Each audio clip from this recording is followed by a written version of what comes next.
From shaken, not stirred martinis to breathtaking action scenes, James Bond has always had a knack for unforgettable moments. But let's be honest, his cars and gadgets, they're the real stars. Whether it's driving an Aston Martin DB5 with an ejector seat or turning a Lotus into a submarine, Bond's vehicles are just as legendary as the man himself. But where are these iconic cars now? Let's take a journey through time to uncover what happened to some of James Bond's most famous rides. First up, the undisputed king of Bond cars, the Aston Martin DB5. This beauty made its debut in Goldfinger from 1964 and became a cinematic legend. But what happened after the cameras stopped rolling? Well, there were actually 4 DB5s used for Goldfinger. 2 of these were used in filming, and 2 were used only for promotional purposes. The first filming car, complete with working gadgets, was stolen in 1997 and vanished without a trace.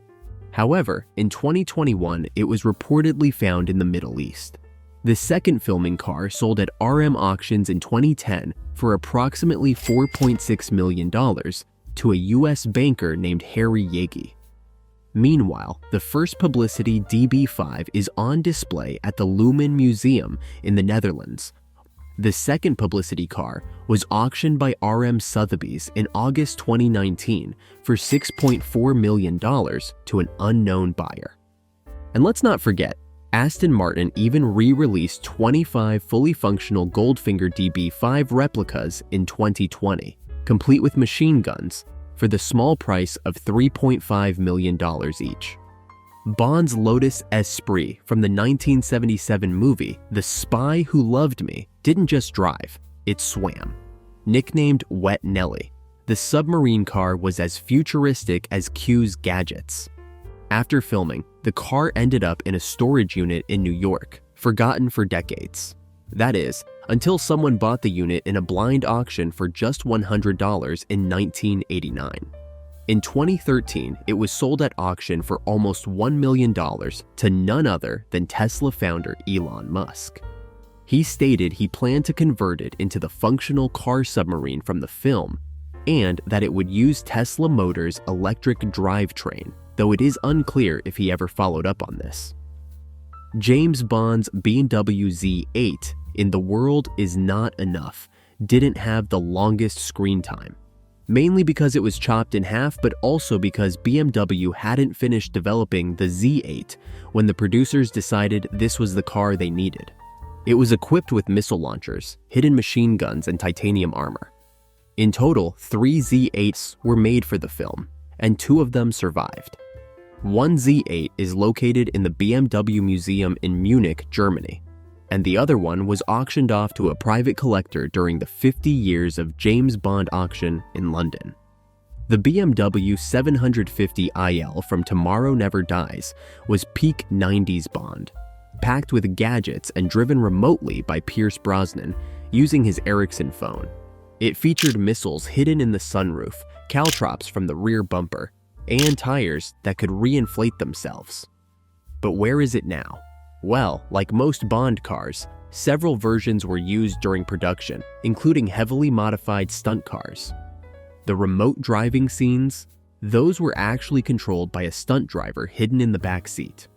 Many of these cars didn't survive production, with several either destroyed in stunts or dismantled afterward.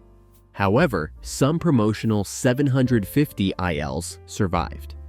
At least one of these cars is rumored to be in BMW's Group Classic collection in Munich. Another 750 IL was showcased at the Peterson Automotive Museum in Los Angeles for a James Bond exhibit. Of course, Bond doesn't get all the cool cars.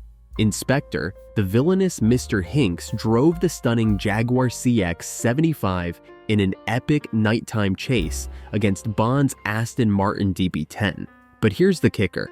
The CX never actually went into production. However, a total of 7 cars were made specifically for the movie. 1 was destroyed during filming, and 2 genuine prototypes were kept by Jaguar for its own collection. The remaining 4 are split between collectors in the UK and Switzerland. When Bond's V8 Vantage made its triumphant return in No Time to Die, nostalgia hit us like a speeding Aston. This car first appeared in The Living Daylights from 1987, where it was equipped with a rocket motor behind the rear number plate and ski outriggers. In total, 4 cars were made for the film. One is owned by Eon Productions, the production company behind the James Bond movies, and 2 are sequestered in a large private collection. The last was auctioned off in the summer of 2023 by RM Sotheby's Monterey, but did not meet the reserve. Meanwhile, a V8 Vantage used for No Time to Die was auctioned off in 2022 at a 60 Years of Bond charity auction in the UK for $700,000, likely because it was the last Daniel Craig film in the Bond franchise. Bond cars are more than just vehicles. They were a part of cinematic history.